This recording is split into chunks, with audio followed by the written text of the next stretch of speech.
сөздү улантып мен айтқым келип атат, биздерге Жанар Акаев экөөбүз 10 күн мурда Мыйзам Долбооруну демилге кылып төрага жибердик. Мен билим боюнча комитетке түшөрөк да, туурабы Долбоор? Урматтуу төрага. Чөлек. Видите, бир жумадан бери төрагадан силерге жеткенде анда калган мамлекеттик органдардан металл алып калабыз. Биздин комитеттин аталышы регламент боюнча деле бар сөз, туурабы? Төрагага уже сессияда суроо бергенден коркуп калдым мен, мисалы үчүн. Кагып иштейт экен, аябай катуу күчтүү жигит болуп калды да.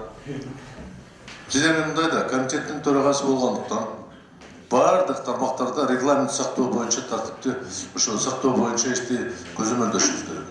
Бүгүнкү азыр Бакыт Эргешевич айткан сунушту тапшырма иретинде сиз аппаратка эмес, өзүңүз аппарат жардам берсе, сиз өзүңүз бир жыйынтыкка алып келишиңиз керек. Төрага биздин Мыйзам Долбоорлор кирди чыкты процессин бузуп атабы же бузбай атабы?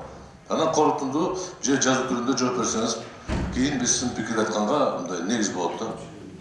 Андай болбойт, эгерде төрага кабыл алгандан кийин ошол заматта эле кол коюп жөнөтөт, же ал изучать этип анализ кылып атабы?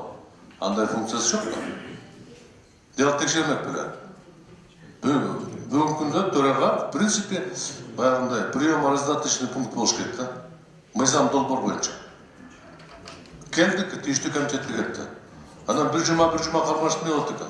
Мен ошол комитеттин төрагасы катары сизге ушул тапшырма катары суранат элем, аткарып койсоңуз кийинки жыйынга жалпы законопроекттердин жылышы боюнча айрыкча шайлоо законопроекттер кандай акыбалда, эмне үчүн бир ай жүрөт төраганын кабылдагысында. Рахмат, Искак Абсамович. Эске алынат, отделге тапшырма